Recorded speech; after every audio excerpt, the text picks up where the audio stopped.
एक बार मथुरा नगरी में भगवान श्री कृष्ण बैठे हुए थे। उसी समय उनके परम मित्र उद्धव जी का आगमन हुआ। उद्धव जी परम विद्वान थे और गुरु बृहस्पति के शिष्य थे। दूसरे सूर्य के समान तेजस्वी और विद्वान थे।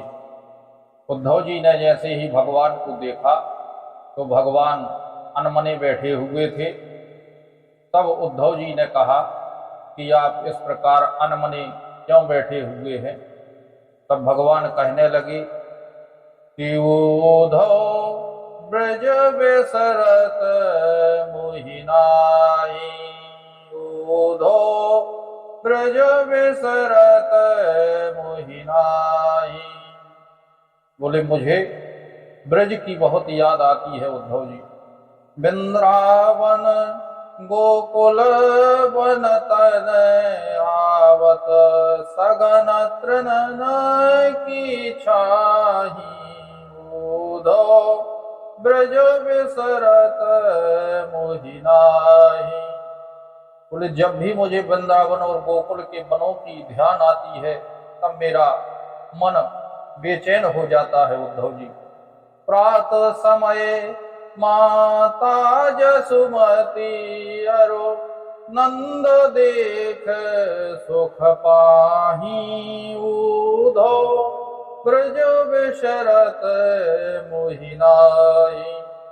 बोले जब सुबह होती है और मुझे माता यशोदा और नंद बाबा की याद आती है तो मन में बड़ी उत्कंठा पैदा हो जाती है।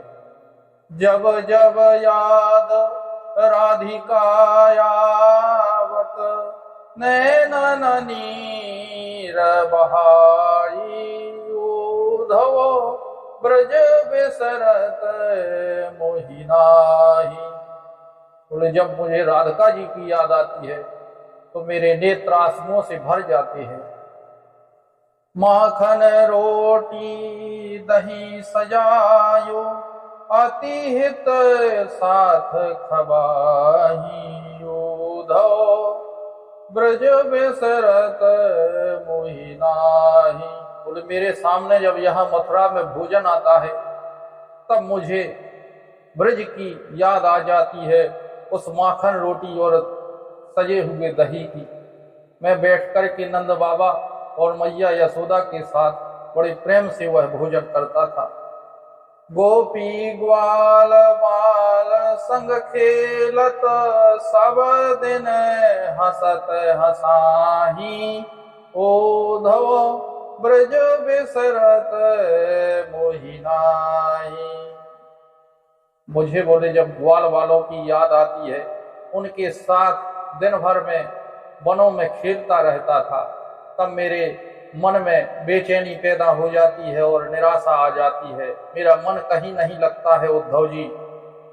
बोले यह मथुरा कंचन की नगरी, मन मुक्ता हल जाही, जब ही सुरतिया वतवा सुख को, जिय उमगत भर आही, उद्धव ब्रज बिसरत मोहि नाहि।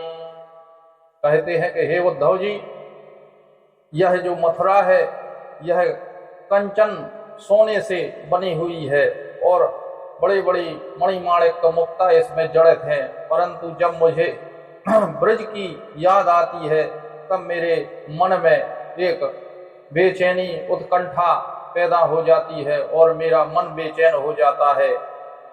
तो इस प्रकार से जब उन्होंने ब्रज की महिमा का बखान उद्धव जी के सामने किया तब उनको ब्रज में जाने और ब्रज की कलाओं को देखने की उत्कंठा उद्धव जी के मन में पैदा हो गई और उन्होंने कहा कि प्रभु मैं आपकी ब्रज की लीला को देखना चाहता हूँ। तब भगवान ने कहा किसी दिन मैं बताऊंगा। कुछ समय बाद एक दिन क्या हुआ कि भगवान ने कहा उद्धव जी को बुला करके कि उद्धव जी मेरे पेट में बहुत दर्द हो रहा है। उद्धव जी बोले प्रभु मैं राजवेद को लेकर के आता हूँ। तब भगवान कृष्ण बोले, यह वेदों के ठीक करने वाला दर्द नहीं है, इसमें एक टोटका होता है। यदि कोई औरत जल से अपने पैर को धो करके वह जल मुझे दे दे तो मेरा पेट तत्काल मिट जाएगा। तब उद्धव जी ने कहा, मैं अभी रानियों के महल से चरणों का जल लेकर के आता हूँ। तब उद्धव जी रुक्मणी जी के महल में गए। रुक्मणी जी को बताया कि श्री कृष्ण जी के पेट में दर्द है, जो भी औरत अपना चरणोदक दे देगी तो वह पी करके भगवान का पेट मिट जाएगा।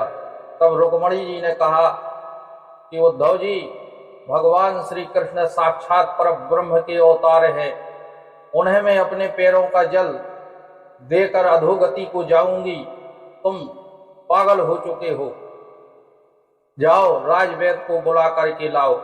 तब वहां से निराश होकर के उद्धव जी सत्यभामा जी के महल में गए और वहां भी उन्होंने कहा कि हे देवी, आप अपने चरणों का जल दे दे जिससे भगवान का पेट का दर्द ठीक हो जाए। परंतु सत्यभामा ने कहा, वह परब्रह्म परमात्मा है, उनको यदि मैं अपने चरणों का जल दूंगी तो कई हजार सालों तक नरक भोगूंगी।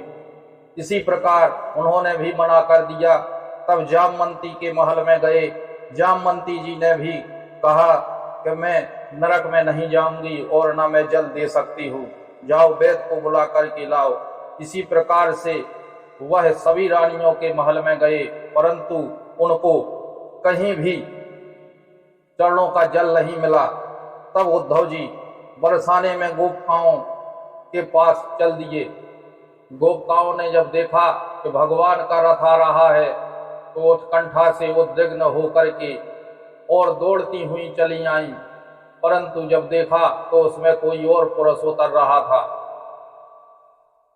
देखते ही कहा, आप कौन हैं? उन्होंने बताया कि मैं उद्धव जी हूँ और भगवान के पेट में दर्द है, इसलिए यदि कोई औरत अपने चरणों का जल धोकर के दे देगी तो भगवान का पेट का दर्द मिट जाएगा।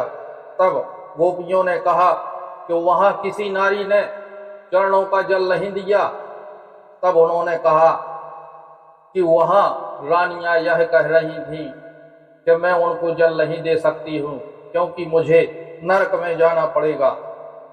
तब वहां जितनी भी गोपियां थीं सभी बोली कि भगवान का पेट का दर्द मिट जाए, चाहे हमें लाखों जन्म भोगना पड़े, इसका बोले हमें भय नहीं है, परंतु भगवान के पेट का दर्द मिट जाए। और लो यह है जल। यह देख करके उद्धव जी की आंखों से आंसू बहने लगे और उद्धव जी बोले, धन्य है ब्रज को और धन्य है ब्रज की गोपियों को। यह कथा बहुत ही अनुराग को बढ़ाने वाली है और भगवान के चरणों में भक्ति को बढ़ाने वाली है। जो इस दिव्य कथा का श्रवण करता है उसके सभी प्रकार के पाप कट जाते हैं। तो इसी प्रकार से ज्ञानवर्धक जानकारी के लिए आप द शक्ति चैनल से जुड़े रहें और कमेंट में राधे राधे लिखना ना भूलें।